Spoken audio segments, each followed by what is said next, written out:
भ्रष्टाचारी जितना मर्जी ईमानदारी का चोला पहन ले, वो भ्रष्टाचारी ही रहता है। और आम आदमी पार्टी का भ्रष्टाचार एक बार नहीं कई बार देखने को सामने आया है। और जब केजरीवाल की लोकप्रियता बढ़ रही है, केजरीवाल चुनाव में जीत रहे हैं, एक के बाद दूसरा स्टेट, दूसरे के बाद तीसरे स्टेट में पहुंच रहे हैं, तो उसका सबसे प्रमुख कारण है दिल्ली का शिक्षा और स्वास्थ्य का मॉडल। दिल्ली का नहीं, देश का नहीं, दुनिया का सबसे अच्छा शिक्षा मंत्री घोषित किया गया है। आप देख रहे हैं समग्र चेतना, बूंद बूंद में सच। सत्येंद्र जैन भ्रष्टाचार में जेल गए, लेकिन केजरीवाल ने उन्हें बर्खास्त नहीं किया। अमानतुल्लाह खान का नाम वक्फ घोटाले में सामने आया। वहीं अब केजरीवाल के एक और चहेते मंत्री आबकारी घोटाले में फंसते नजर आ रहे हैं। एक कहावत है कि ईमानदारी का चोला पहनने से भ्रष्टाचार छिप नहीं सकता। केजरीवाल सरकार पर एक के बाद एक लगातार आरोप लग रहे हैं। नया मामला डिप्टी सीएम मनीष सिसोदिया के आबकारी विभाग का है। आइए समझते हैं कि इस विभाग में कहां-कहां और कैसे घोटाला किया गया।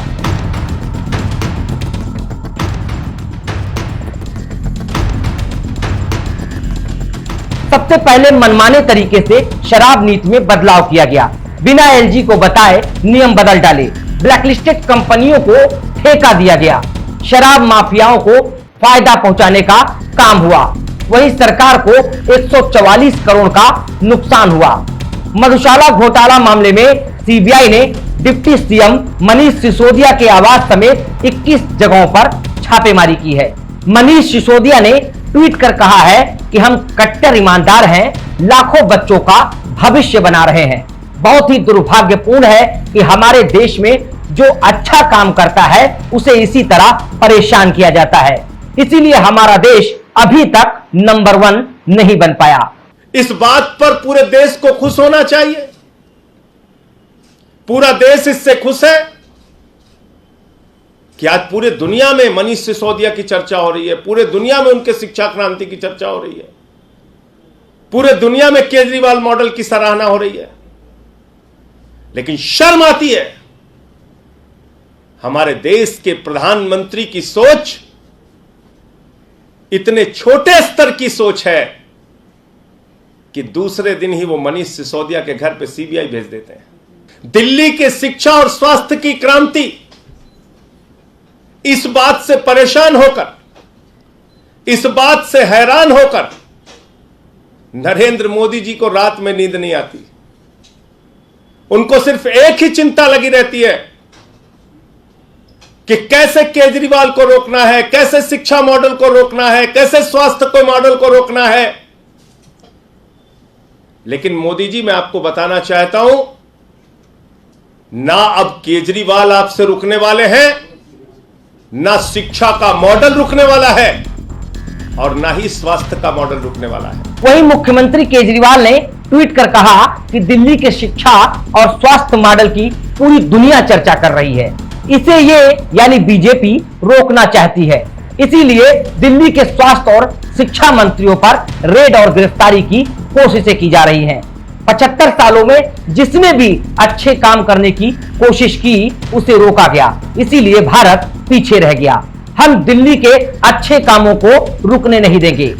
पिछले 7 साल में भी मनीष जी के ऊपर न जाने कितनी बार रेड हुई है। ये पहली रेड नहीं है, पहले भी कई बार रेड कर चुके, कई झूठे केस कर चुके मनीष जी के ऊपर, मेरे ऊपर कई बार रेड कर चुके, सत्येंद्र जैन पे, कैलाश गहलोत पे, हमारे कितने लोगों पे ये लोग रेड कर चुके।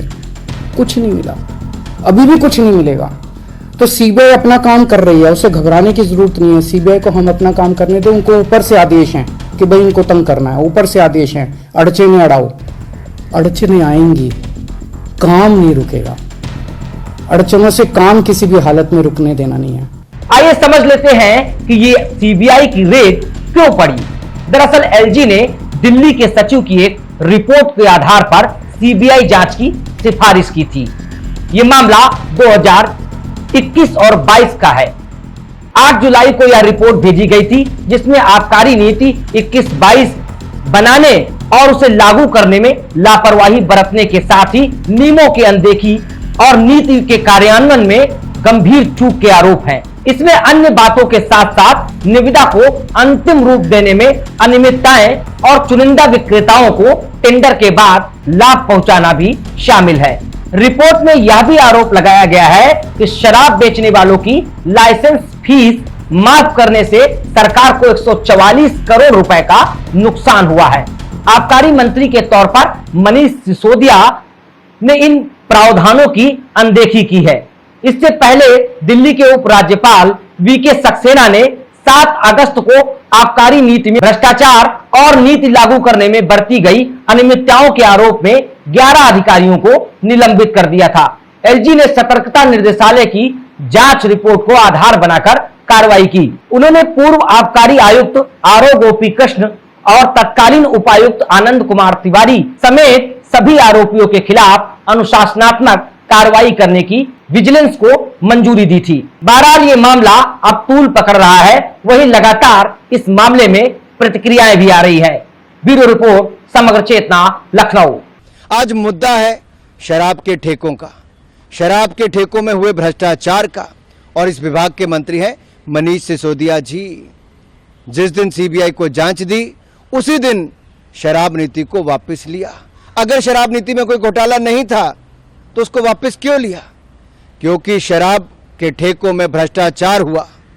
शराब के ठेकों में दिल्ली में भयंकर भ्रष्टाचार हुआ।